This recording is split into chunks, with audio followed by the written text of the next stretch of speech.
Jonah Robinson, my guess is if you're listening to Decoding Westworld, you're probably a fan of podcasts, right? I should hope so. That's probably a pretty good guess, right? Like you're a fan of podcasts. But here's a question. What if you like Decoding Westworld, you like David Chen, Jonah Robinson, but you're like, man, I wish there was a podcast where the hosts were way funnier and smarter than Joanna and David? I feel like this is the desire people might have in the audience. You know what I'm saying? Yeah. It's hard to imagine. That would be the dream.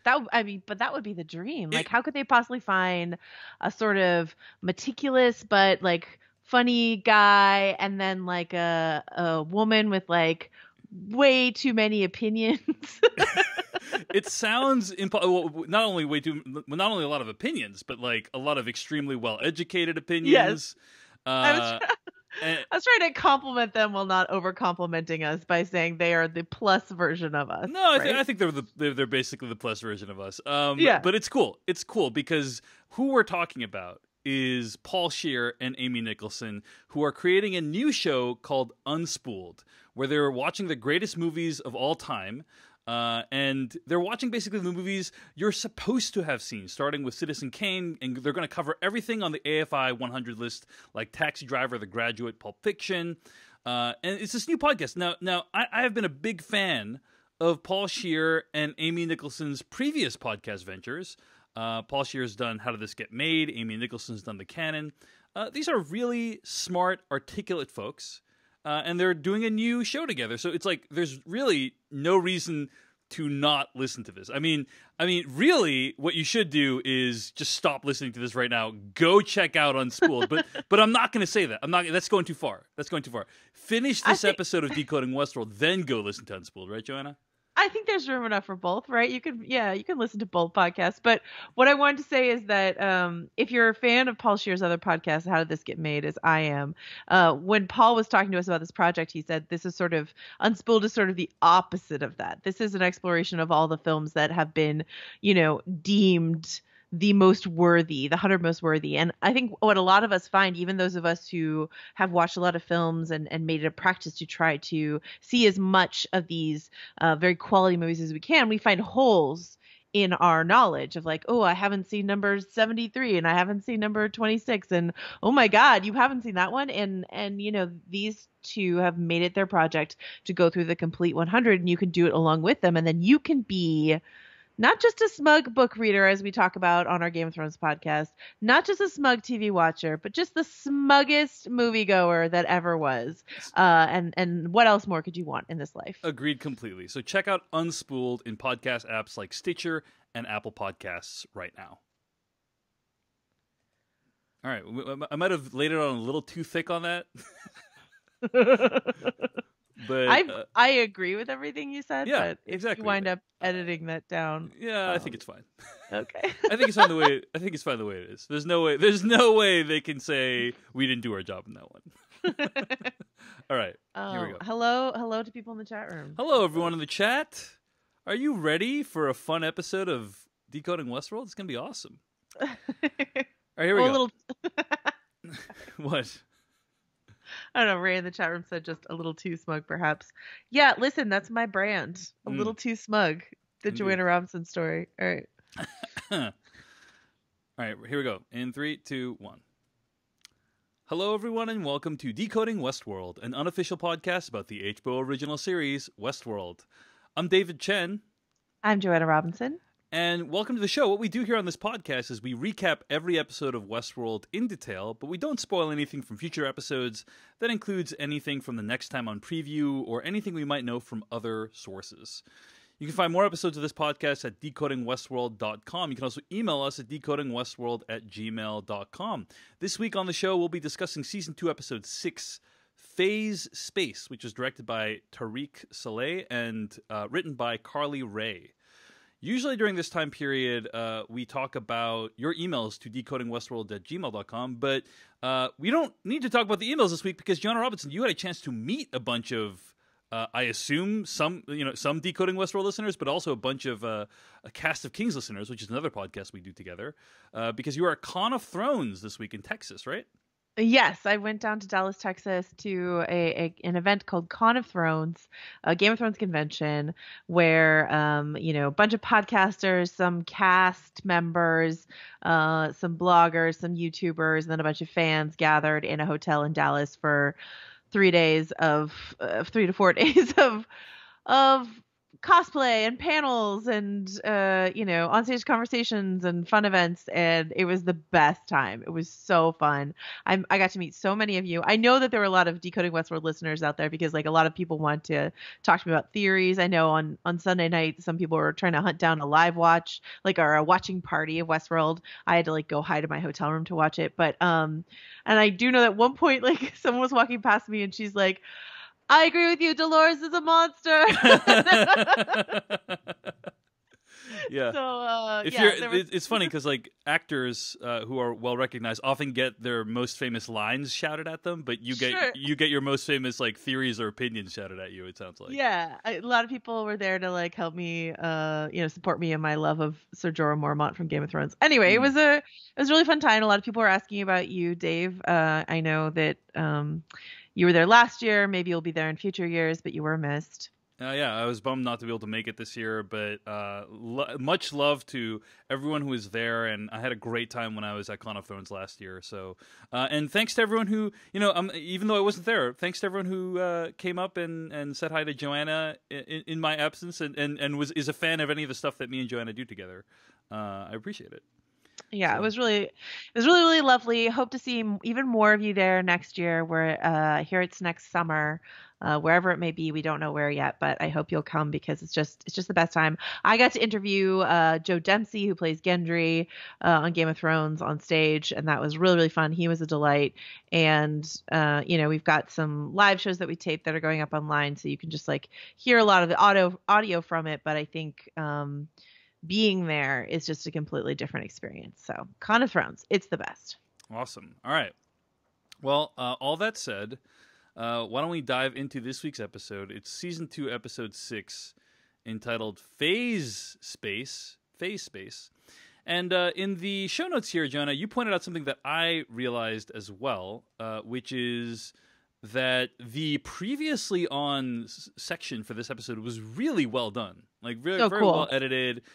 Usually there's a ton of exposition and dialogue, but in this week's previously on, there was like almost no dialogue. It was, William's daughter saying, "Hi, Dad," and that was most of the dialogue in the previously on. It was a very effective way of conveying a lot of information from the first 5 episodes in, 30 to 60 seconds. So super cool previously on. And also seemed to contain plot lines from like all the plot lines. The last couple weeks we've been diving into basically 1 or 2 storylines each, and the previously on contained references to all the storylines. So it felt like, oh, we're gonna get everything. They're gonna tie everything up this episode, right? Right. They're gonna really like resolve all stories this episode. So I was very excited. Very excited. Okay. So we begin season 2, episode 6, with the same opening as from episode 1, right? It's episode 1 of this season. It's Dolores and what we believe to be Arnold, right?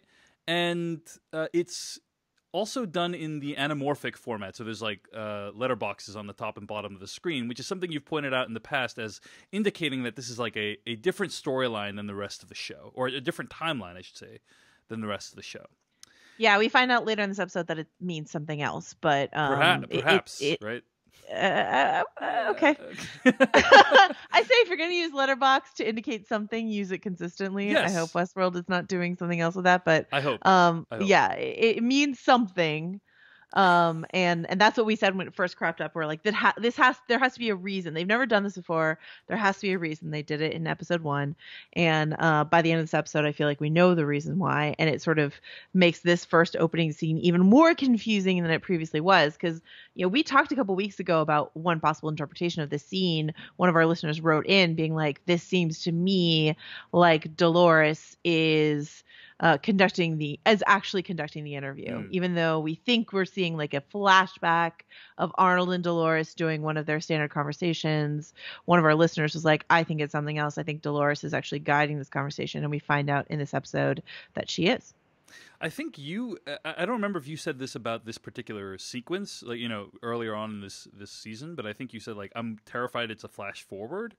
Did you say that? Because if so, you were right about that, right? Yeah. Because it basically theoretically is a flash forward. I mean, okay. Well, I just want to clarify, right? When we say letterbox and anamorphic, like the aspect ratio, the shape of the image is different in this opening scene than in the rest of the series. And so we're interpreting that to mean that this takes place at a certain time or place that is separate from the rest of the series. And essentially halfway through this interview or this test or whatever, you just, like, Dolores turns it on Bernard/Arnold, and you realize that she's the one calling the shots. She's the one that is conducting this, and she says it's for fidelity. Like, that's what the purpose of this test is, which is a callback to William talking with Jim Delos from a couple of episodes ago. Right. So what is going on here? What is your theory as to what the heck is happening in this scene? My theory is that, I mean, I thought I understood, and then we got to the end of the episode, and then I wasn't so sure. Yeah, I know, me too. So maybe we can, like, circle back around to this at the end of the episode. But, like, calling it a fidelity test, of course, recalls, like, the interviews between William and Jim Delos. The implication being that, like, there is some kind of human consciousness inside that body that Dolores is talking to, and that she is conducting this test multiple times in order to try to get a satisfactory, replication of a conversation she actually once had with Arnold. What that actually means, we can talk about it later, but that seems to be the revelation, like the freeze all motor functions and all of that. That's a revelation there. So yeah. All right, let's return to this. So then we cut to Sweetwater, and there's a scene where Teddy picks up a bullet instead of the milk can. Symbolism. Dolores is playing at the player piano. The subtlest symbolism. She says they're building a furnace. She tries to connect with Teddy about the many times he was killed in the park, but he's brusque and dismissive and kind of resentful because, in the last episode, he was just reprogrammed to be more in line with what Dolores wants. And then he says, quote, "The man that rode that train was built weak and born to fail. You fixed it. Now forget about it," end quote. That's a really great James Marsden impression of mine. I just want to point that out.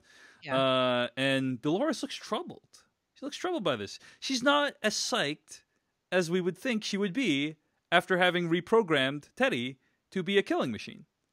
And this trend of Dolores being troubled continues through the rest of the episode as they interrogate two Delos captives, and they're looking for Abernathy, and the QA guy is not answering. So Teddy just summarily executes him, and Dolores gets really bothered again. Meanwhile, Angela looks pretty psyched about it. And finally, this sequence concludes with Teddy and Dolores on the train, and it's revealed that they're using the train as a bomb to ram into the mesa and theoretically create a breach that will infiltrate it. At least that's kind of my interpretation of what's happening. Yeah, and one of our listeners did, you and I were speculating, what are they going to use the train for? Someone already said, like, a battering ram, and yeah. I'm going to give them full marks for that. A battering ram plus an explosion. Yeah. Your lovely wife, in fact, was the one who, like, tweeted at me, if Dolores is so upset about Teddy's new personality, why doesn't she have the tech just, like, dial back down some of his more aggressive traits? And then she's like, and that's why you don't put the tech on the bomb train. Like, right. They killed their QA guy, the guy in black. They've blown up the tech, so they no longer have, like, someone with a tablet that can help them. So, in theory, they're going into the Mesa. There will be opportunities in there, but it's like they blew up the guy who could maybe, like, chill Teddy out a little bit. I really hate this. I hate how quickly, like, Dolores has been walking around this, like, angry killing machine, Then she changes Teddy, and then immediately she's like, "Oh no, what have I done?" I'm like, "What did you think was going to happen when you bump his aggression all the way up? Like, what did you think was going to happen here?" I've made a huge tiny mistake, is what Dolores thinks, right? And I think that's I mean, maybe how do you interpret Dolores's look of concern? Is it, oh my gosh, this guy's too aggressive? Or because I feel like that is kind of dumb. If that's, when I say dumb, I mean we've just seen Dolores like ruthlessly murder a bunch of dudes. So like the idea that Teddy's too aggressive feels like inconsistent with what the character has been set up to be so far. What is more plausible to me is that she's worried Teddy is being too impractical, right? By, you know, murdering QA people left and right. But then like theoretically Dolores has consented to this whole leave the tech on the bomb train. Right. He does give him that bullet to, you know, as an act of mercy, so he could theoretically kill himself. But Dolores has agreed to that plan that, hey, we're gonna put the tech on the bomb train, right? You know, and she's probably signed off on that. So it's you know, I don't know, dude. It doesn't. It doesn't make a lot of sense to me, but I do like this whole, like, Teddy is awake now enough to be, and like one of his most predominant reactions to me seems to be resentment of her. Like he's like, but you fix that, guess you fix that too. Like bitterness and resentment towards her for waking him up. And so like I think a common expectation now is that he'll betray her. And maybe that's what she's worried about. Like that you know, this new version of Teddy isn't one she can control as well, and he seems bitterly resentful of her. But we'll find out. I mean, we do know that eventually Teddy winds up in that lake or ocean, whatever, with some bullet holes in him. So we'll find out sort of what happened there. But for right now, I just don't like Dolores being this dumb to have like created a monster and then immediately be like, oh no, I've created a monster. I'm like, yes. When you set about creating a monster. The only other thing I want to talk about in terms of this is like someone on Twitter, I think it was Charles Schneider, like tweeted at me that like, have you seen that Captain America meme, the like Captain America from the end of Spider-Man Homecoming, where it's like, so you've done this, right? It's like like it's when it's a video, it's a PSA that Captain America made when kids are in detention. Like so he's like, so you've created a monster, like, or so you've created your own Man in Black. And that's the thing, is like she's turned Teddy into like what the Man in Black was in season 1. It's kind of interesting. I do think the James Marsden performance is great. I mean, he plays this really great mix of, like you said, resentful and also ruthless. Like when he executes that QA guy, it is chilling. It's very chilling the way he does it. And glad that James Marsden is getting to flex his acting muscles here, but agreed that the way this plotline is going feels like it's gonna be pretty frustrating, you know? As someone who likes, you know, consistent character motivations, I'm very worried about where this is going. So, anyway, so that's the Dolores plotline. And we also get a little bit more of the Charlotte Hale plotline here. We see Stubbs. He's kind of underground, and he is looking at the QA guys who have been murdered. He closes one of their eyes. You said here it reminds you of Maeve. Talk a little bit about that. There, you know, in episode 1, like Maeve came upon a host who was sort of slumped down on the glass, and she sort of was very tender with her and dealing with her. Yeah. I think in contrast to what we saw of Dolores, like it was an early contrast between Maeve and Dolores. And, you know, here's Teddy in a similar setting being similarly like tender.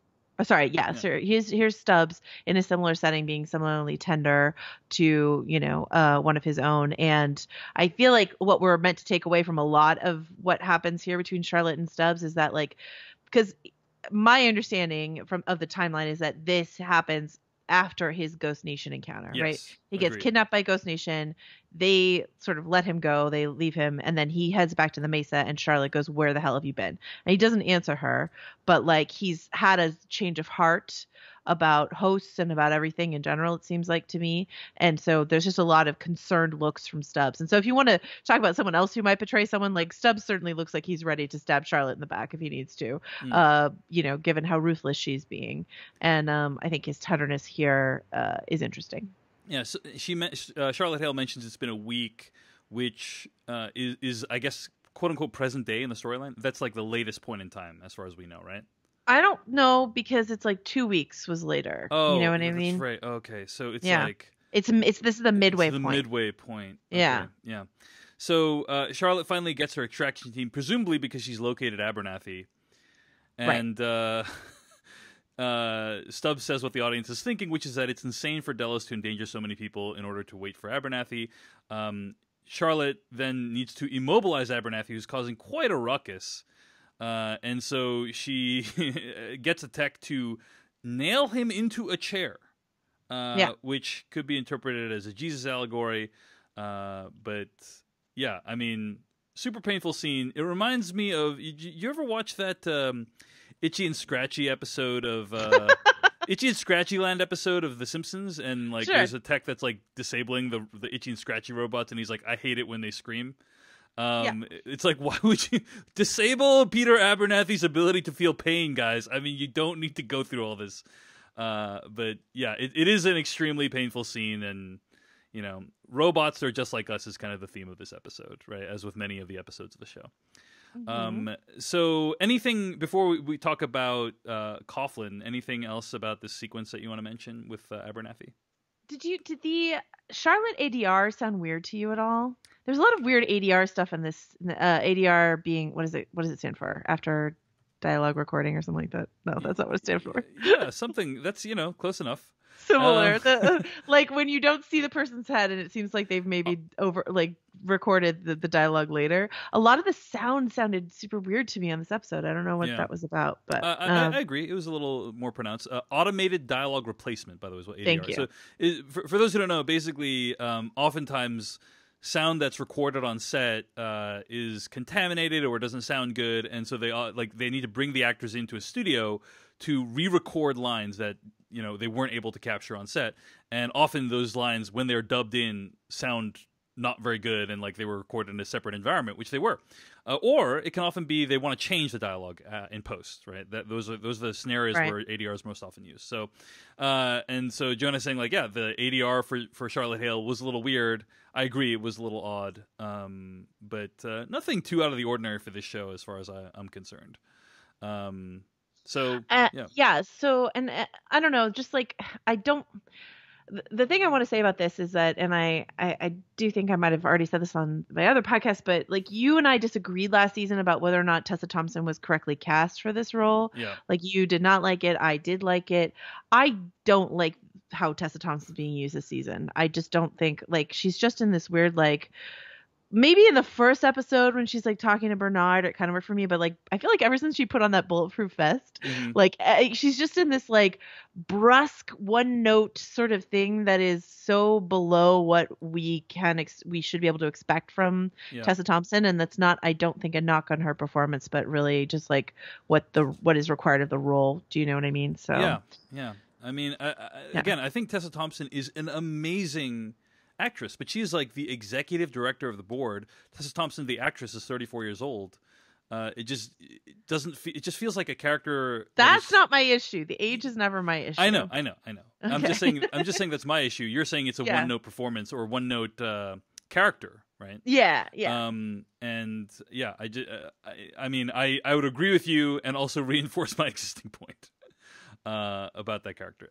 I again think she's amazing, just like the show's not making good use of her. It is interesting to reflect upon how the show has made better use of some actors in the second season and not as good use of some actors in the second season. For instance, I think like the Sizemore character, I've done a complete 180 on. Like that character had almost nothing to do in season 1, and in season 2 has been a consistent source of delight, and I think you're saying like Tessa Thompson has had less interesting things to do in season 2.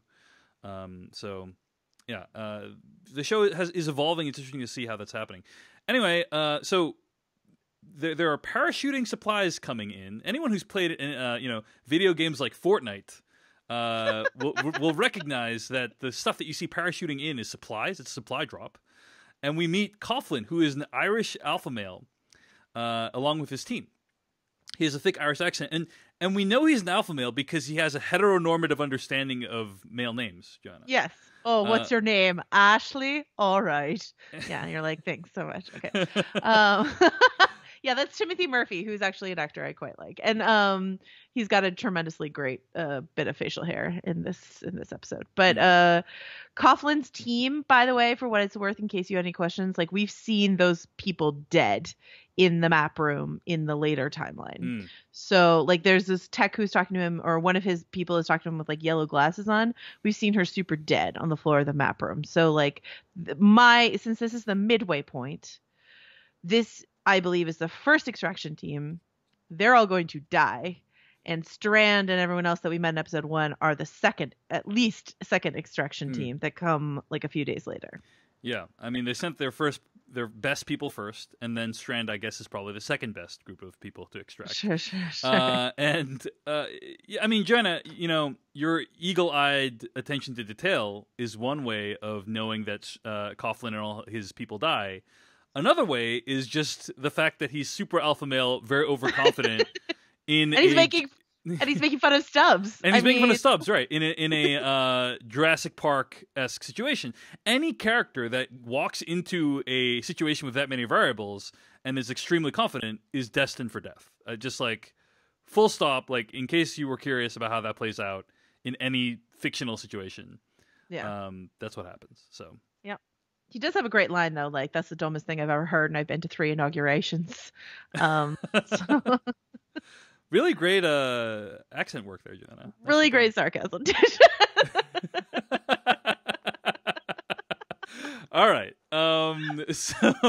So anyway, they get to the map room and they get the map online just in time to see a train headed their way. And I think like the train kind of hits the mesa right as the episode ends, if I recall correctly, or around that time.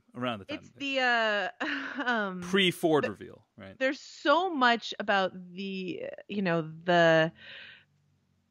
there's so many Inception references that we can make in this episode alone, but like this moment reminded me so much of like when the kick goes off at the end of Inception, spoilers for Inception, but you don't know what that means if you haven't seen Inception, and you get like an explosion sort of ripple across multiple storylines that are going on. You know what I mean? Yeah.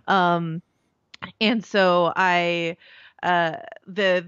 explosion hitting the mesa like concludes the Dolores storyline, hits during the Charlotte storyline, and hits during the Elsie Bernard storyline, which is a really like in an episode that I think has too much and is too confusing, is a really tidy way of just being like, these things are all happening at once, you know? And that's a comfort to know because this has been such a scattered season. So it's like, okay, let's bring these 3 storylines together all in one episode, you know? Indeed. All right, let's move on to the Maeve storyline. The last we saw of her, she was doing a kind of Firestarter / 11 from Stranger Things type deal where she's taking over all these dudes' bodies. And it's like dawn, there's all these dead Japanese fighters. And they look over the carnage and then cut out Sakura's heart, and Maeve wraps it up in her sleeve. And as that's happening, like as kind of Akane is tending to Sakura, Maeve's like having a flashback to her own daughter, and the hand motion is the same, right, that she makes to her daughter's face. So as with many things, the Shogun World storylines and behaviors mimic many of the Westworld storylines. Mm-hmm. So they travel to this other place where,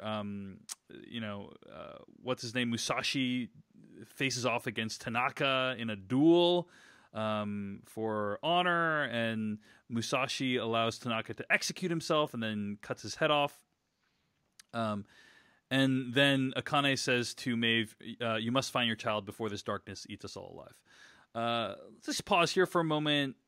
I mean, I thought this is a fairly effective fight scene. The gentleman who plays Musashi is actually very skilled at sword fighting in reality. And like I went back and watched the kind of Making a Shogun World, and Hiroyuki Sanada did many of his own stunts, and so I think that's very convincing.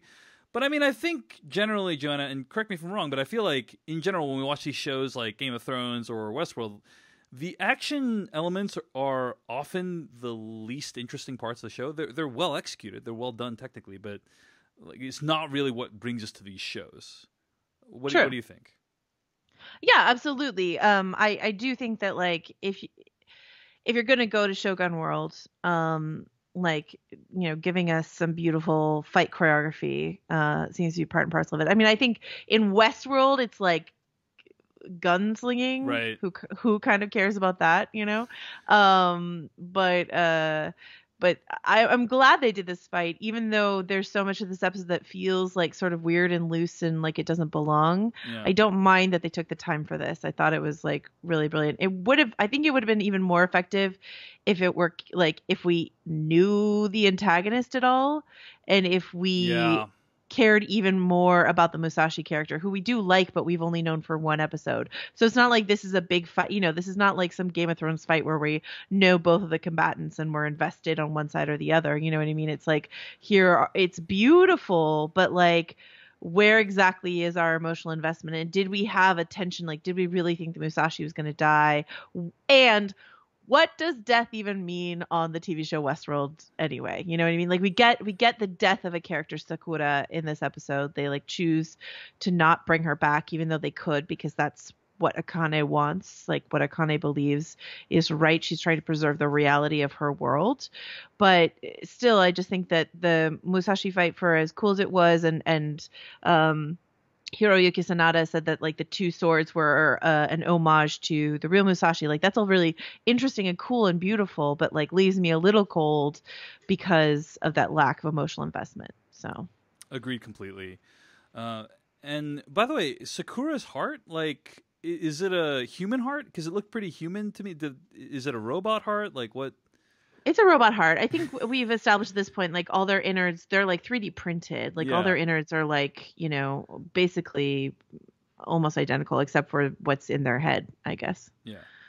It looked very lifelike to me. That's all I'll say. It sure did. That's true. Anyway, okay. So oh shit. Sorry. How dare you? What an unprofessional thing to have happen, dude. Thanks. Thanks. Wow. Just I feel like you're bottling that up. You're just waiting for that to come out. Okay.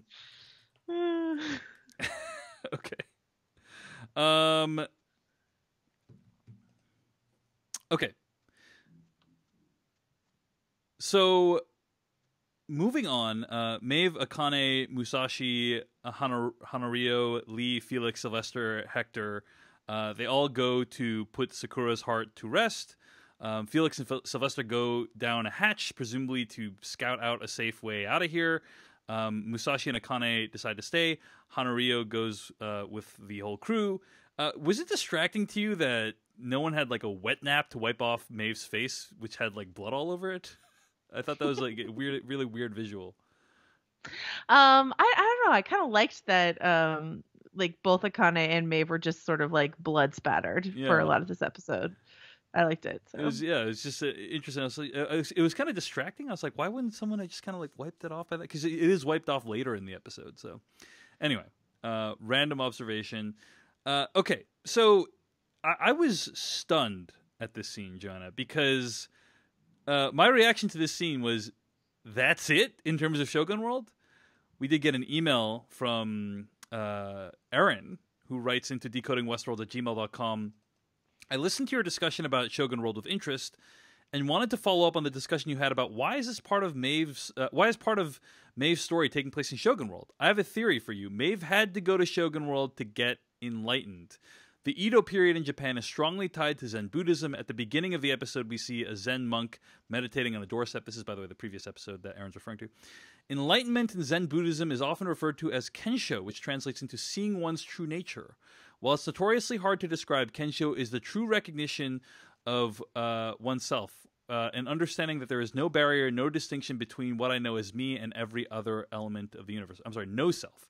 And understanding that there's no barrier, no distinction between what I know as me and every other element of the universe. While Maeve is fighting the ninja, something changes in her. She sees her true self. Her struggling and pain stops. She no longer needs to fight. Nothing can hurt her. She has transcended her physical form and has a moment of deep calm. She has experienced Kensho. In doing so, she unlocks the ability to communicate wordlessly with other hosts, accessing the shared interconnection that exists beneath their physical bodies. In this way, she is enlightened. In short, Maeve had to go to Shogun World because it was the only place she could attain enlightenment. End quote. That email comes from Aaron to decodingwestworld@gmail.com.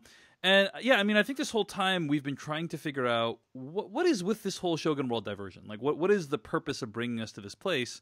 Other than, you know, a very fun, interesting, diverting story with lots of good action and very atmospheric production design and good performances from all these actors we don't normally see on screen. Is there any broader thematic purpose to this? And certainly Aaron raises one thing, one possibility, right? And kind of does a lovely job of interpreting like that, like the function of this location for Maeve's story.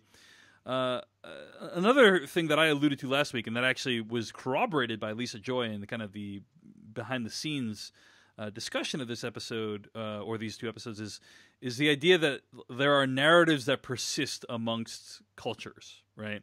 And that you see how the, you know, gunslinger or cowboy narrative, Western narrative, has all these echoes with shogun, samurai narratives in Japan, and like this is a way of visually establishing that, making that connection.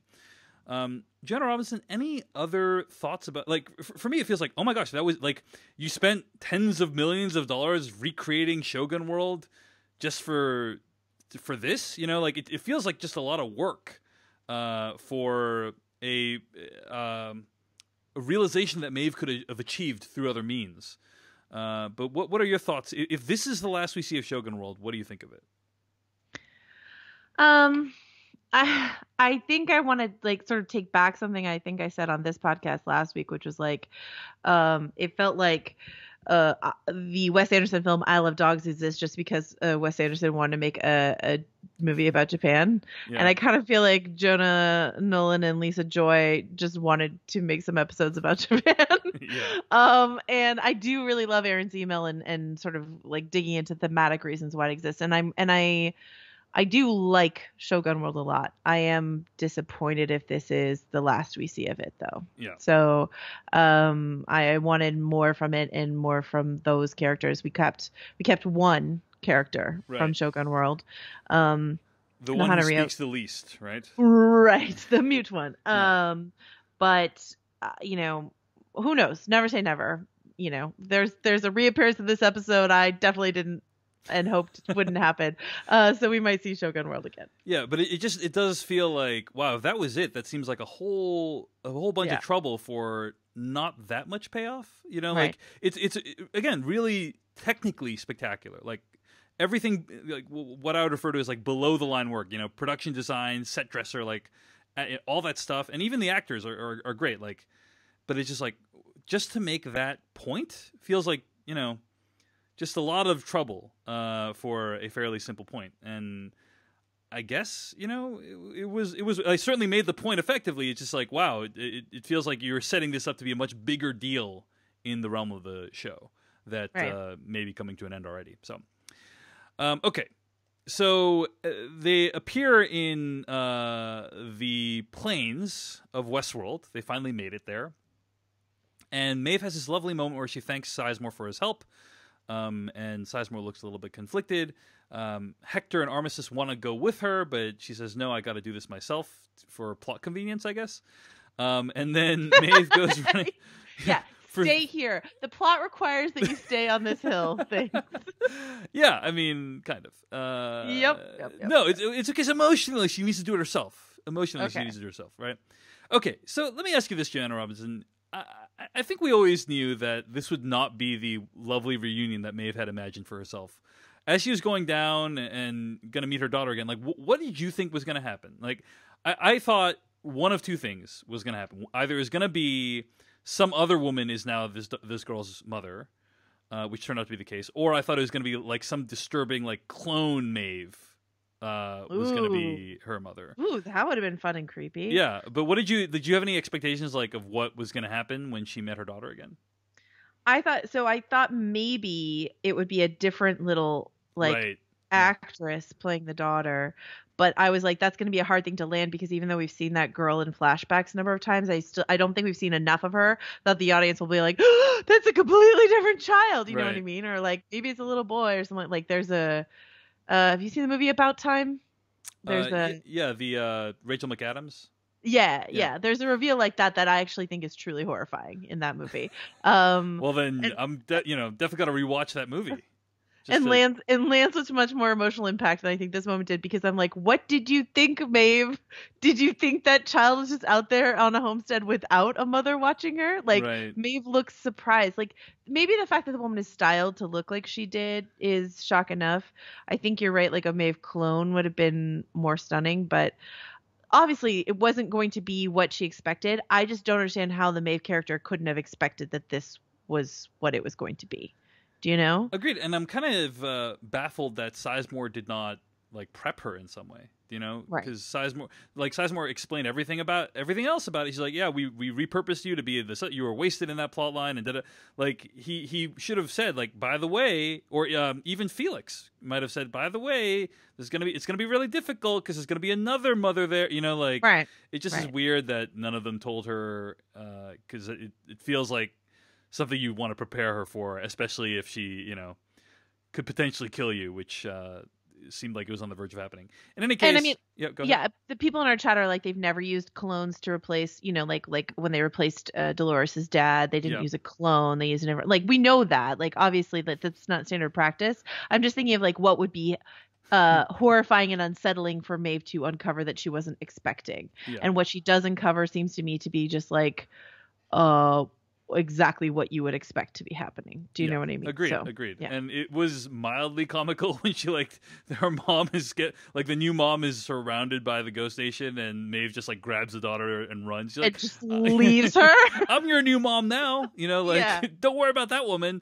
Meanwhile, the daughter is probably like horrified. Yeah. And that's the thing about this whole episode is like Shogun World, all the Shogun World stuff concludes and it's like so beautiful and so like everything works. And then as soon as they pop up out of that grave to the like homesteading section of the episode, none of this works for me. Like nothing Maeve does here works. Like say more about that. Yeah. Why doesn't it work for you? I think like someone in our chat brought up like, okay, you can be as enlightened as you think you are, and then like PTSD kicks in and like your instincts take over. But like everything Maeve does here seems to be counter to the progress that she's made in terms of intelligence, in terms of enlightenment. And she's just like, she's not trying to communicate with Ghost Nation. She's not trying to like do any of the things that she's been doing. And she's just like freaking out and screaming and in a cowering position. And like, yes, I understand like the trauma of what she experienced, but like it's frustrating to me to watch her regress so completely, and it just feels like a mess because especially since it's like it's left dangling. Like her posse comes down, Sizemore gets on the phone that he found to sort of get out of there. Sylvester obviously will want to go with him because Sylvester sucks in every way. Sizemore is at least conflicted about it. Felix goes down with Maeve, which is exactly what you would expect him to do. So her posse winnows down to like 4 or something like that in theory. But I mean, what is this? What's happening? Like, what am I seeing? And like we saw this from Maeve before. Like when she encountered Ghost Nation, she got more frightened than we've seen her elsewhere. And I do respect that. And like every time I talk about something like this, I feel like one of our listeners gets upset at me for not respecting enough the effects trauma can have on a person or a robot or whatever. And I do want to respect that. I'm just frustrated watching what seems to me to be somewhat sloppy storytelling in this section when I've loved everything about Maeve all season. I thought this actually. I'm gonna go to bat for this sequence and say. I actually, other than the part about her not expecting what was going to happen, like that was dumb, I actually really liked the interaction that she had with her daughter. I thought it was very touching. and about how she was going to protect, the daughter from anything bad happening again. And then the Ghost Nation shows up and they intone some, very cryptic thoughts to her, right, about why like they should go with her, I think, right, is what they say, or something like that. And yeah, I mean, it just felt like, oh, okay, everything we're seeing about the Ghost Nation in the last few episodes is turning our idea of them on its head. Like it's maybe it's not protecting them, but it's at the very least not harming them. And so there is some subversion going on, and it's kind of continuing stuff that's happened in previous episodes. So I didn't have a problem with it. I had problems with other things in this episode, but not this. So I thought it was worth it for that little moment that she had with her daughter alone, and it is in many ways the things we've been building up to for the last 6 episodes. So yeah, I thought it was decent. It's also frustrating and hard, I guess, for me, because like we know at this point that Ghost Nation is not malicious. And so to like watch Maeve make such like a mistake, or I think they're not malicious, they're certainly not being malicious to humans. I don't think they would be malicious to Maeve. This character, who we've seen a number of times, says to her like, our paths, we're on the same path or something like that. And she says, your path leads to hell, which is like, what are you? I don't know what she's talking. Well, I know what she's talking about, but anyway, it was frustrating for me. It seems to have worked for plenty. And so that's good. That's fine. All right. Speaking of things that are good and fine, Joanna, our listeners. That's true. Amazing segue. Who have donated to this podcast to make it so that we can spend 10 weeks talking about this extremely convoluted show. This podcast only exists because of people who helped us to kickstart it. And every week we like to thank a few of those people. Joanna, you want to take us through a few of these names we want to thank? Yeah, they're not all names. All right. So, Michael Bagdasarian, Patrick Byrne, Sarah Jenkins, Lori Faith Gibson, Mike Enos, Gary Taylor, John O. Yep. Hill. Yep. John O. Hill. Yep. I feel like, sorry. Okay. We'll talk about this later. Nikki Jones, Siren Ports. Okay. Tammy Lefko. All right. I got that one. Nice. All right. James Stout, Keita, Layla Lynn, Amy Reihart, Lydia Ashish, Celtic, Come On You Boys in Green, Glasgow's Green and White, Heather Jones, Matt Tui, Michael Crowder from Frodsham, England. Yep. And okay. Can I come back to this? I don't know what this means either. It looks like it might be Welsh. Can I come back to this one? Yeah, sure. No problem. Okay.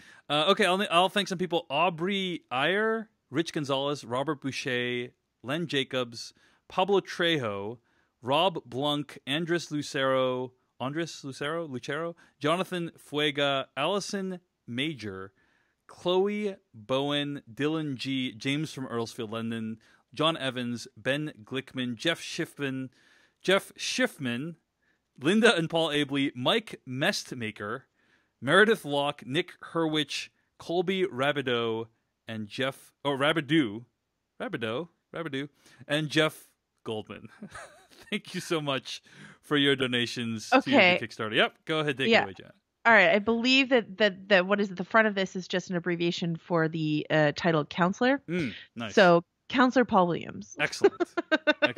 All right. Thanks to everyone for your contributions to the Kickstarter. You few hundred people made this whole podcast possible, and many, many tens of thousands of people listen, so really appreciate it. Okay. Couple more plot lines to get to before we wrap up this episode. William is there with Lawrence and with his daughter. They're traveling through Westworld and finally have an opportunity to meet. We see a little bit of how Emily is extremely savvy around the park. She says like, oh, hey, those aren't real Ghost Nation arrows. Your men are looting a honeypot. Like it's a trap, basically. And Emily and William have a chat by the fire where Emily reveals that she was invited to the gala and that she was happy to get to the Raj, which I think is that the first official reference to the name of that park we've heard of, or maybe it was brought up a couple episodes ago. Anyway, and in a key scene, this is the scene I cannot get out of my head, Joanna. William says that she was terrified of the elephants, but Emily contradicts him and says she loved them, that it was her mom, Juliet, that was scared by the elephants. Quote, she was never convinced this place couldn't hurt us, end quote. And is it the elephant? Wait. Is it the elephant detail that you can't get out of your head? Yeah, or what Julie says? All right. It's the look on William's face when she contradicts him.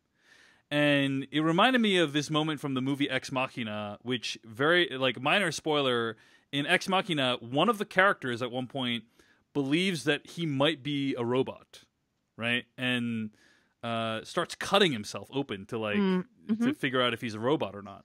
And it reminded me of that moment where William is not sure if he's a host or not. Right, and that's just there's all this stuff going on in his brain about wait, what does it mean that I misremembered? See, I thought it was just a bad dad look, honestly. And yeah, Annie in the chat mentions what I was just about to say, which is this is a Donald Gleason movie double reference episode between About Time and Ex Machina. Nice. Okay, I a lot of people are taking that to mean maybe I like you. I actually like your interpretation that he might think he's a host. A lot of theorists are saying this is a clear indication he is a host, and I disagree. But Lord knows I've been wrong before. But I thought it was just meant to show what a bad dad he is, that he can't remember who disliked the elephants. It's that to me is classic bad dadding of well, one of you didn't like the elephants. It doesn't matter which one of you. You know what I mean? Interesting. That's that what interpretation did not even occur to me as a possibility. Yeah, I think it's equally likely that she's a host. I mean, I know it was proven that she wasn't a host. It wasn't proven, but I think, and I did talk about this at length on the other podcast, but I think that if you have a scene where he's "Are you a host?" and she's "Fuck you, I'm not a host." Right. I think it's bad storytelling if Westworld's then JK, she's a host. Yeah, I agree. Do you know what I mean? Agreed. If he interrogates her directly about that and suspects that this is a trap that Ford has laid for him, I think it would be really dirty pool for Westworld to pull a double reversal on that. But I don't know that I can claim that Westworld is innocent of dirty pool. Exactly. But I really felt I loved this scene. In contrast to the Maeve stuff, I loved this fireside chat between Emily and William. I thought it was really effective. Her defensive bitterness, his vulnerability, Ed Harris, his eyeballs are gleaming through a lot of this scene with unshed tears. I just thought it was really, really incredible. And to me, it didn't feel this is a failure of a fidelity test or something like that. To me, it felt like this is a dad who's let his daughter down over and over and over again. And here he is again, being oh yeah, I have this shared memory. And she's you're wounded if you hear that your parent doesn't even remember a basic thing about your childhood experience. Then you're alone in that childhood experience. That was my take on it. But I don't hate your take that he for a moment maybe thinks that he's a robot. I do dislike the take that this is just this only exists here in this scene to hint to all of us that he might be a robot. You know what I mean? I think it's more emotional and profound than that. But yeah, interesting. I guess I would say that look that he has on his face is inscrutable, which I really like. I mean, I think you can read any number of interpretations, but when she contradicts him, he has this look on his face he doesn't know what's going on, but he's trying to not tip his hand that he doesn't know what's going on. You know what I mean? He's trying to not reveal that he doesn't know what's going on, and maybe trying to put things together in his mind. And that could mean anything. It could mean what you said about him being a bad dad. It could mean that maybe he suspects that he's a host. Yeah. You know, that he's trying to put it together.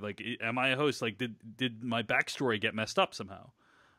So anyway, but the main thrust of the scene is she's going to save him. She doesn't want him to do some suicide by robot, as she calls it, on whatever kind of quest he's on. She doesn't want him to go through with it. She apologizes for saying that her mom's death was his fault.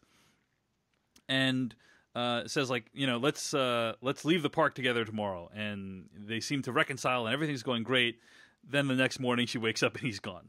This is not a optimal father-daughter relationship, it seems, right? I mean, a lot of bad dynamics going on here.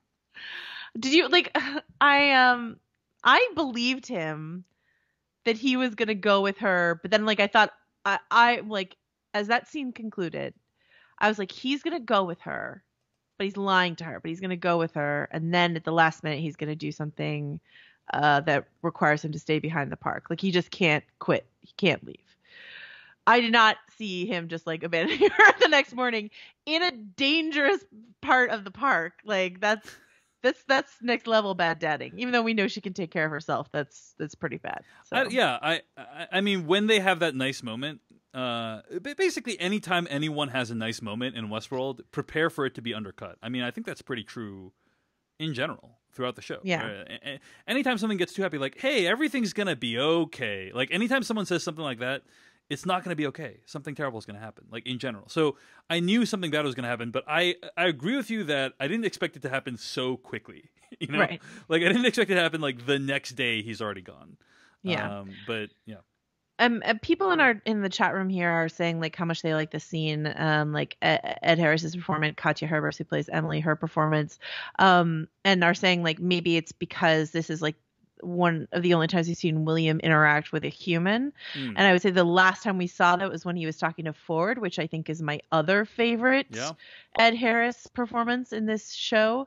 So like watching, I don't know if Ed Harris like does something different when he's talking to humans versus robots, but I really love the show, and this is kind of what I want Westworld to be. Like these really loaded interactions, and low key and like I guess I get annoyed about the elephant thing. Once again, not really your interpretation, but the other one, because like I don't even want any sort of like theorizing to invade this scene. I just want it to be like a scene between two human characters with like baggage and history and shared trauma. And like this whole, is he a robot? Is she a robot? It is interesting, but it's like the least interesting thing about the scene to me. So, well, let me take us on a little digression, if I may, Joanna, and just talk a little bit about this episode overall. I mean, I found this to be an enormously frustrating episode. We're going to get into the last sequence and kind of how that ties in with the first in a moment, but I did find this to be a very frustrating episode. I think it's because so little is revealed, right? And like so many more questions are asked, and it's done in such a way to seemingly actively confuse the audience. You know, Mark Harris tweeted something that I thought was interesting, which is he said, "I would like for season 3 for the showrunners of Westworld to do a self-challenge and present the story in chronological order." Right? Yeah. And there are thematic reasons why presenting a story in non-chronological order is actually a benefit to the storytelling. Big example is Memento, which is something the Nolans have been involved with. Obviously, they wrote and directed that film. And even in season 1 of Westworld, the realization that William and the Man in Black are the same person fits in with Dolores's fractured memory kind of revealing itself over time. In this season, you have kind of Bernard going through the same thing, losing time, flashing forward, flashing backward. Is this now? Doesn't feel like it serves as much of a storytelling function. Like, or the storytelling function it serves seems to be only to deceive, inveigle, and obfuscate what the plot is, and to keep the audience guessing for no reason other than they want the audience to be trying to figure things out, and not necessarily because they want the audience to enjoy it more, or because they want the fractured storytelling to enrich the storytelling experience. What do you think? I completely agree with you. I think there was this criticism in season 1 that it was like confusing for confusing's sake, that Westworld just wanted to be so clever. And I was really defensive of the show against that. Like I really defended season 1, and I defended a lot of this season. And I think I'm frustrated with this episode because I think it makes a liar out of me. Like I think this episode shows that there are ways in which the creators of the show are trying to, I think, as you said, like obfuscate just to like keep us all on our back foot. And that to me sometimes can be interesting, but is not always interesting. And especially, as you say, when it doesn't serve the thematic purpose of the show. And Right. so, like, there are still, my favorite episode of the series to date is last week's Akane no Mai, which was largely divorced from any of this time twisty bullshit. Yeah. And it was just like a really emotional, beautifully acted, beautifully rendered story, with some aside of Dolores. And I just I want the show to be confident in itself that it can just be that, and it doesn't have to be quite so intentionally confounding, you know? Yeah, I agree completely. Now, I do think there's still the possibility that the show may, quote unquote, redeem itself this season. You know, maybe at the end, I agree. It's all going to make it's like now I understood why you told it in such a fractured narrative. You know, like that's possible that will happen. And I mean, I think this time last season, I think 7 through 10. This is episode 6, right? I think 7 through 10. I was talking to Kim Renfro, who's doing really great work at Insider on Westworld this season, and she was at Con of Thrones, so she happened to be in the same hotel with me. Like we both went up to our separate rooms, watched Westworld, wrote about it, then came back down to the lobby and we're like, oh my god, this, and oh my god, that, and blah blah blah. And it was really fun because usually I'm by myself doing that, but she pointed out to me that 7 through 10 in season 1 were really strong. And so my hope is that 7 through 10 of this season will be really strong. I think 1 through 3 were a little funky. I think 4 and 5 were really strong. I think 6 is very funky, and I'm hoping episodes 7, 8, 9, 10 will be strong. So I'm not like throwing in the towel on the show at all by any stretch. I'm just frustrated to come off such like a steep climb in quality to this. Another thing that we should say about this episode that certainly adds to the intentionally confounding mix is I think it's the first episode this season that they try to check in with every single character. And that just adds to like your split focus. You know what I mean? Yeah. Like you have to have Dolores, Maeve, Charlotte, Bernard, Elsie, William, like got to check all those boxes. And I don't think you necessarily should have to do that in any given episode. And I think it adds to the fractured quality of it. Yeah. So in one of the other podcasts I do, the Slash Filmcast, we have this big Slack, which has like over 1,000 members in it. At slackfilmcast.com, and there's a hashtag Westworld Spoilers channel in it, and Mark Maydell made this comment in the Westworld Spoilers channel that I thought was kind of astute. He said, or not kind of astute. He says, the lack of high concept sci-fi through much of this season, with the Delos stuff being virtually the only exception, is one of the reasons, in my opinion, that this season is weaker. Slowly paced westerns and samurai films are fine if the fighting is what you tuned in for. But if you showed this episode, he's talking about last week's episode, Akane no Mai, to someone blind and minus the credits, it's possible they might think it was about some 19th century English-speaking travelers, one of whom has paranormal powers, that inadvertently got stuck in Japan during the Edo period, plus the American West narrative. And I was like, yeah, that is true. And you know the whole stuff about what's going on at Delos and the Mesa and all that, it's very easy to lose the strand. See what I did there? I've completely lost the strand of what is going on. The strand, you see, because it's his name. Okay, anyway. Yeah, I mean, do you feel like focusing more completely on it would make for like a narrative that's like a little heartier and hale than what we're currently seeing? Nice. Okay. I did the alley oop and you kind of like did the slam dunk, you know. I mean, on a serious note, I feel like all that stuff, all the modern sci-fi stuff that was a huge, like all this stuff about like what's going on in the lab and all, it just gets lost. Like the present day stuff has gotten completely lost to me. You know what I mean? And I guess that's okay because we're concentrating on this other stuff. But it feels like the show is having a difficult time balancing all the different timelines, and it's trying to keep all these balls in the air. And if you don't keep all these plates spinning, then I just start to care less about the plates that you're not spinning anymore. And like, what is going on with Strand? What's going on in present day? I don't even. Right. It's been many episodes since we have had any movement on that front. So anyway, perhaps episodes 7 through 10 will help tie it together. We will see. But let's bring this episode home. Elsie and Bernard. What is going on with Elsie and Bernard? They are kind of teamed up, reunited. They're going through the park, and they get to the hat area of the park, right? like the place where William chose his hat. Yeah, the hat room. The hat room. I thought it was kind of fun to see the reverse. Like when William goes into the park in season 1, he's like, he gets his hat, he walks down that door, hallway, he opens the door, then all of a sudden he's on a train, like going through a tunnel. To see them just like walk down into the train tunnel and then through that door, it was just kind of like, because it seemed like an optical illusion almost what happens to William in season 1, and so to see them just do the physical retread of that, even though we already saw like Bernard go through that tunnel in the present storyline, like it was still just fun to see Bernard and Elsie do that, and to see that QA, to see the reverse shot of that hall, and to see the all the intake hosts.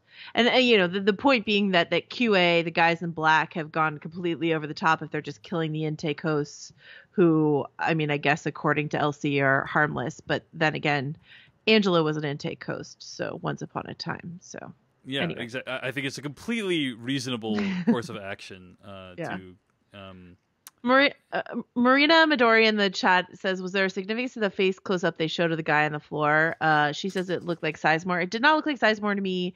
Someone I know thought might be Jonathan Nolan. Something we haven't talked about on the show is that Ramin Djawadi actually had a cameo in episode 4 or episode 3 or 4. He was in the town with the man in black and Craddock. He was playing the guitar. They did do a close up on his face, but he has like facial hair, so I didn't recognize him. But that seemed to be a similar shot to me. They do like a slow pan around this guy on the floor. Unless it was a cameo of someone that I don't know who it was, I have no answers for you, because it didn't look like a character we know to me. So yeah. Also, during this scene, Elsie says the phrase, macho fucks are probably loving this shit, which I thought was an unintentional meta commentary about who enjoys most those scenes of ruthless slaughter at the Delos, or at the, inside the Mesa, which I found to be not particularly interesting in season 1. And there's obviously a lot more of it this season as well. So anyway. Yeah. Okay. So moving on, they are trying to get to the cradle because it's revealed that so a big concept is introduced this episode, right? The cradle. Yeah. And it is basically a magical exposition device that explains everything that's going on in the park. Elsie gives an explanation. Let's see if I can find it here. She says, QA has been trying to regain control of whatever Ford did to the system, and they were actively blocked every time by the cradle. The cradle can't influence the Mesa's infrastructure. It's just the host's backups. It can simulate park narratives, but it can't influence the other systems. Well, look at this. The cradle's influenced interface with nearly every discrete system in the entire park in the last 7 days.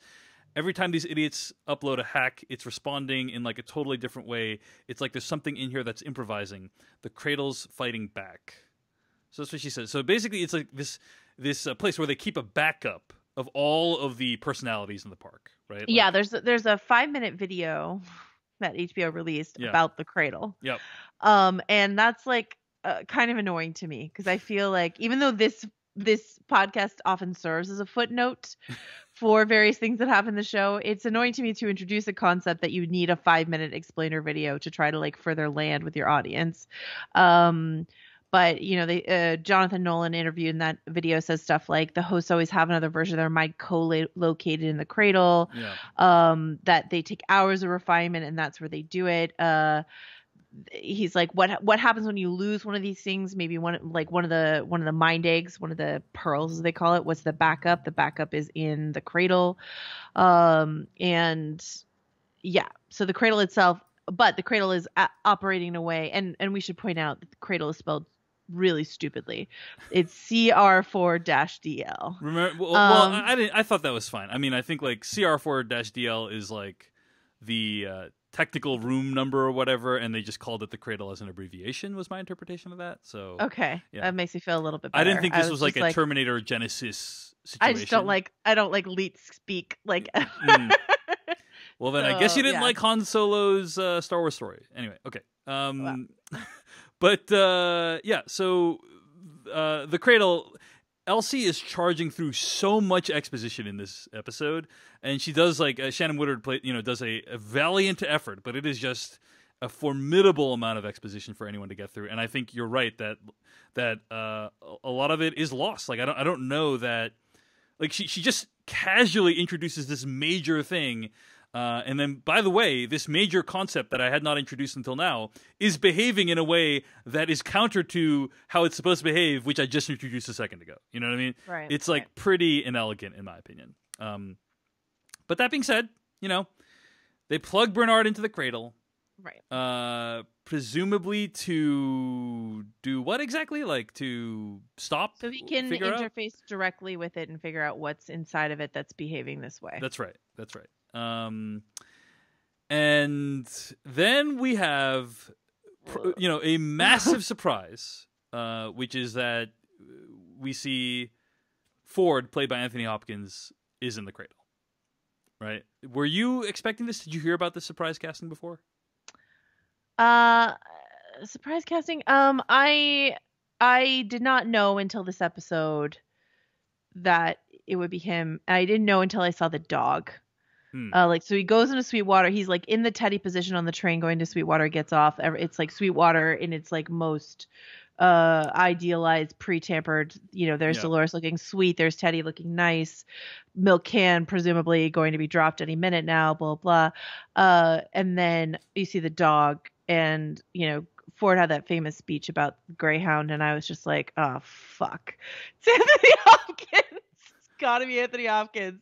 I mean, I guess I kind of thought when Elsie was like, something's fighting back, I was like, well, that seems like Ford. And then Bernard says this stuff about like, we had mentioned Arnold as a or Ford as a possibility of like who he had printed that red pearl for a couple episodes ago. So our interpretation as a result of this scene is that the mind egg / chestnut / whatever that he printed in that lab and then killed everyone, that is Ford. That is our conclusion from this, right? That is Ford, and he dropped it into the cradle, and that's how Ford is in the cradle. Right.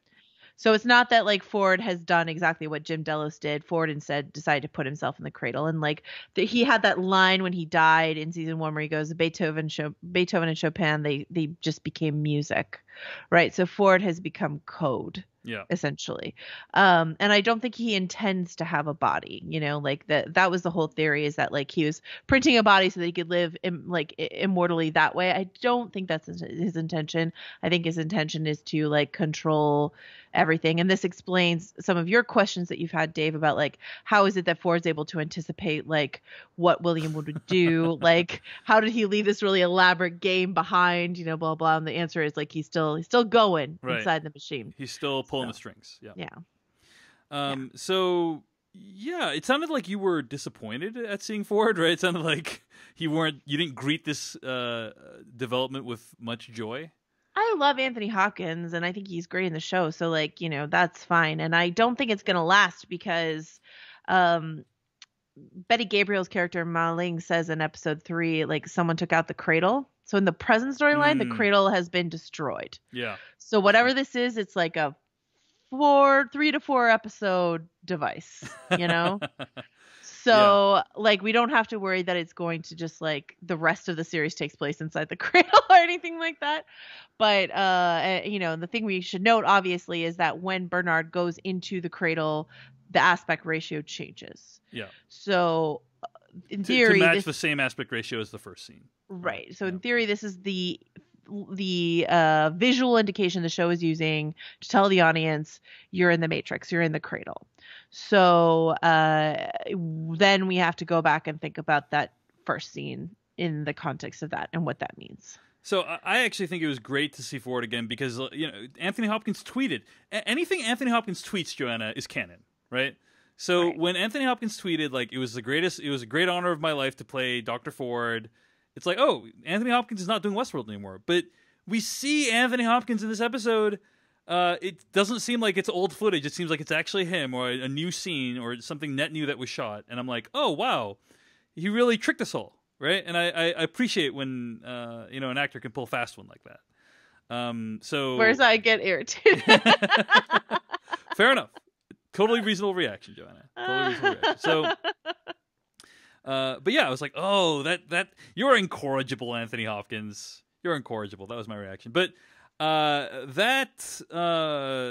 delight was quickly replaced by blinding rage, because I'm at a loss to make sense of what's actually happening in this episode. The first scene between Dolores and Bernard, whoever it is, seems to be Dolores training a new Bernard host to go into the world, right? Like, in the past, when we've seen Fidelity mentioned, it's with William trying to see if Jim Delos would be a suitable host that could go out into the world and leave the lab.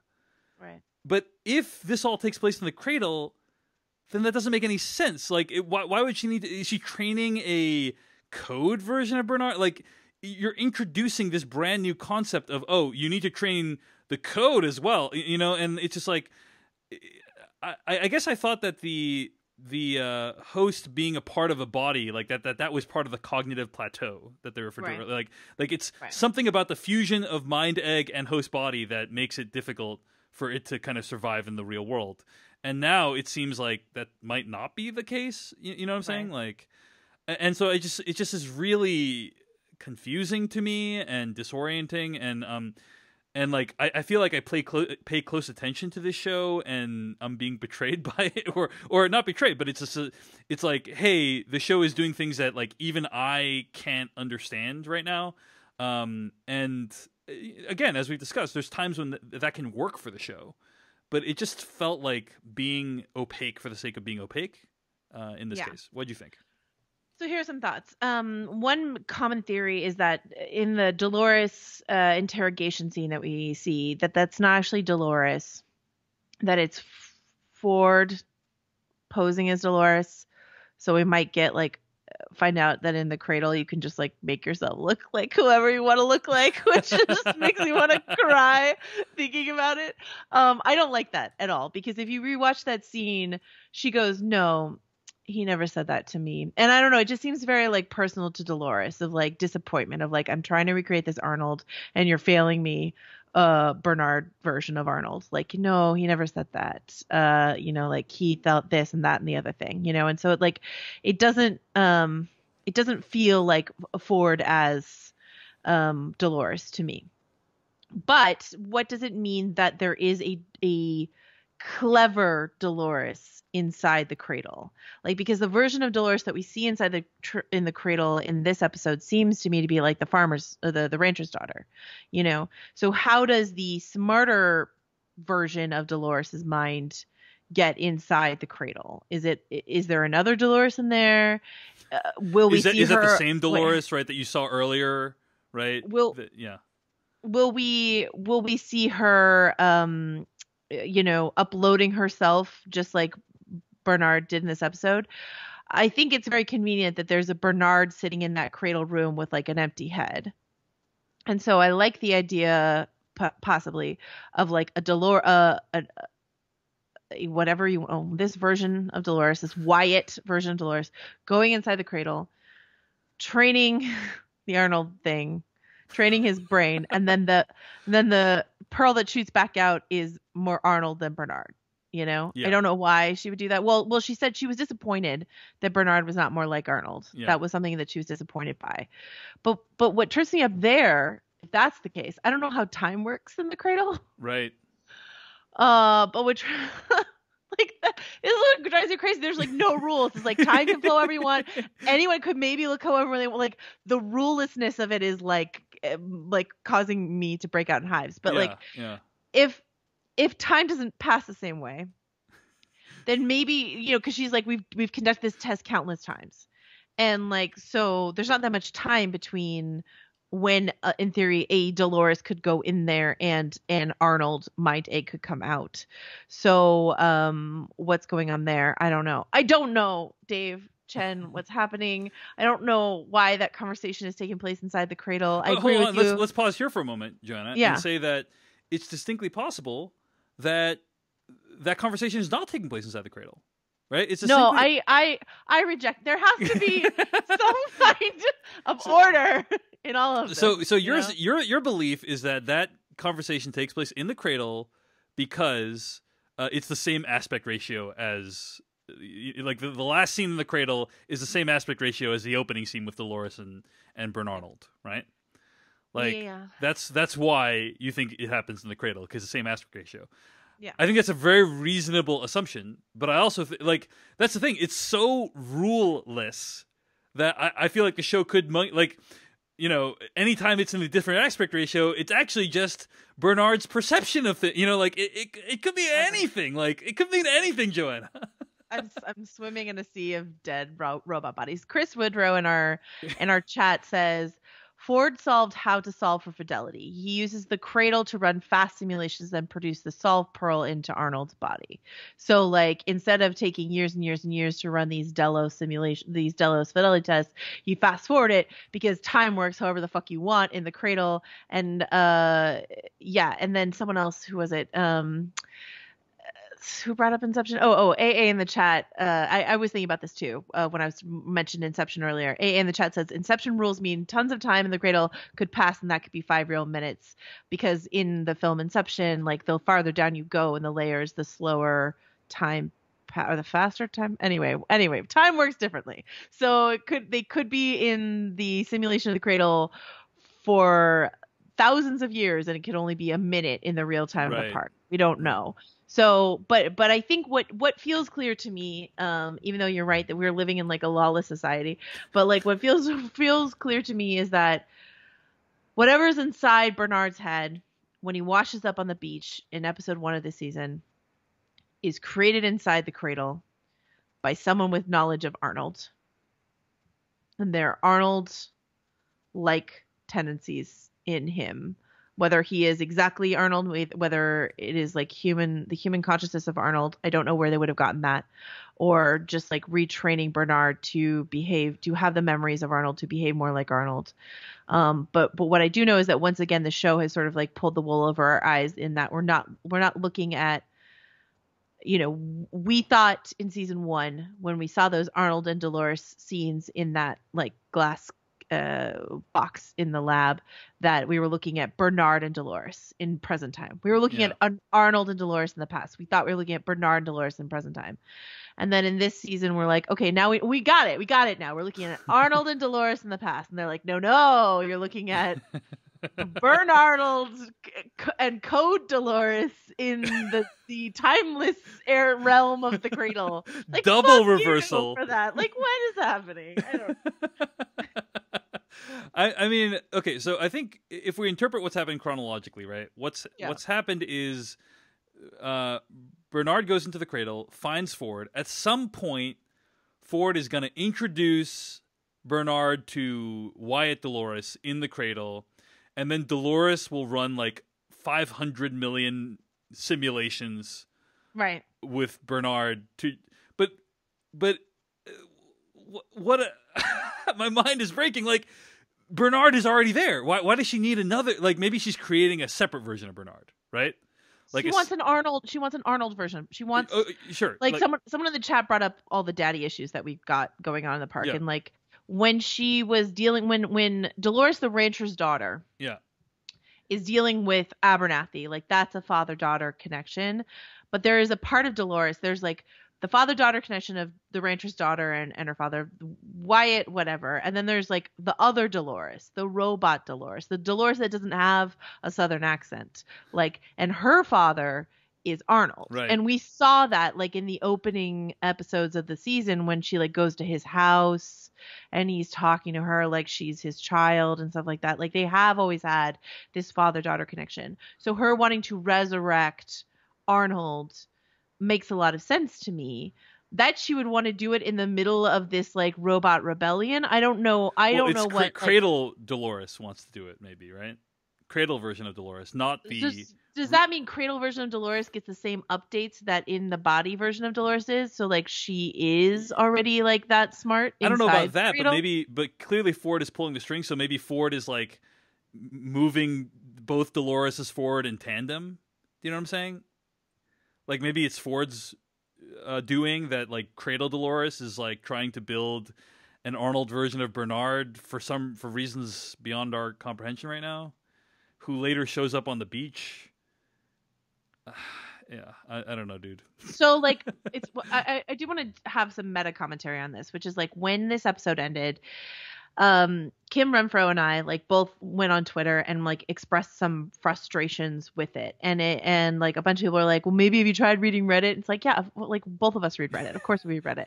Like we spend so much time studying this show. Yeah. We are both not stupid people. And Dave had a similar, like Dave was like, David Chen hosts a podcast about this. You study it week by week. You're not a stupid person. Like this, it shouldn't be this confounding. And I don't think I'm too stupid to understand what the show is doing. I think the show has gone too far in its like unhooking from a thread that we can follow.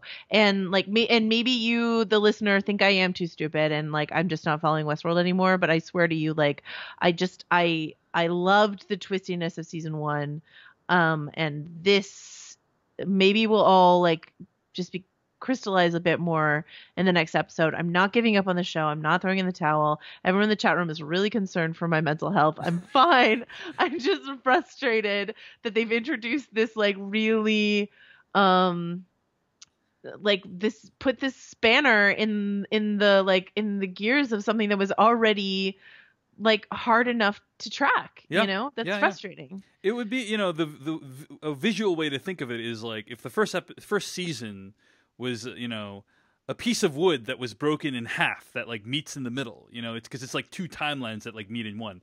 Like this season, it's like that same piece of wood has like splintered into like 10 different pieces, and you're like trying to like follow like, okay, how do these connect, and like does this even relate with this? Are these happening at the same time? It just it has like spiraled into such complexity, and again, maybe, Joanna, there's some way that the showrunners are going to tie this together in a way that's like immensely satisfying at the end. And that's why you spent like 3 episodes confusing us. It's because you wanted to, in service of this broader goal, like maybe. But I'm not hopeful that that's going to happen. I think you're right. Like this is the episode that I'm like, okay, I don't get it anymore. Like I'm willing to like accept a lot of uncertainty and a lot of unknown stuff, but I'm just like, this is like too much. This one's too much for me. So. This episode is too much, but I won't say this season is too much. And I'm really hoping that like it solidifies a bit more next week. And I understand that it's working for some people and they're really happy about it. Raymond Terry, who I consider like one of our sharpest listeners, who always like corrects me on things, says like in our chat, he's like, I got no issue with this. And also like, I don't think the aspect ratio is the cradle. Okay. Like maybe not. Maybe, who knows? Let's all just like strap in. But I am sorry because like I think people come to me like looking for clarity on the show. I'm one of them. And like I feel like I have some clarity, but not in full clarity for you this week. So I guess I don't understand Raymond's comment about like the aspect ratio doesn't mean the cradle, because at the end it is in the different aspect ratio. So like. I mean, that's kind of my point, is that I think clearly the ending is meant to denote that Bernard is in the cradle, right? Like feels like it's beyond dispute. Yeah. But you never know. And so the question is just whether or not the opening scene indicates that it's also in the cradle because it's in that aspect ratio. That is the big question for me. Because if the answer is yes, that they're both in the cradle, then that helps to orient me.